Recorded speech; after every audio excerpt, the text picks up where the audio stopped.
Picnic खेती के लिए ये सब सोइलर बाग के बीच में मारा जा रहा है। कमाल का इसका रिजल्ट है।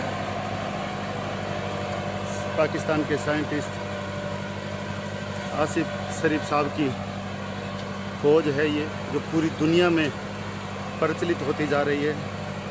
हम राजस्थान के श्रीगंगानगर ज़िले में इसका उपयोग कर रहे हैं और जिन्होंने किया उसका बहुत ही ज़बरदस्त रिजल्ट है, बहुत ही ज़बरदस्त। कृषि क्षेत्र के अंदर एक नई क्रांति है।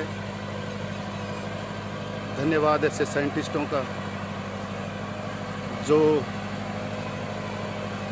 किसानों को बहुत बड़ी राहत दे रहे हैं। इस खेती में पानी की 75% शुद्ध बचत होती है, ड्रिप की आवश्यकता नहीं है।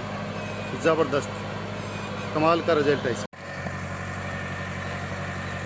ये श्रीगंगानगर के पास हमारे मिर्जेवाड़ा गांव में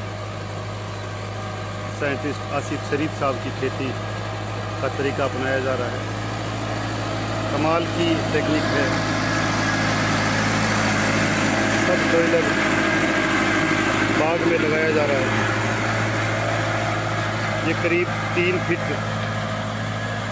ज़मीन में गहरा चलता है। कितना भी पानी आ जाए, कितनी बरसात हो जाए, पौधों को कोई नुकसान इसके बाद में नहीं रहता है। और आने वाले समय के अंदर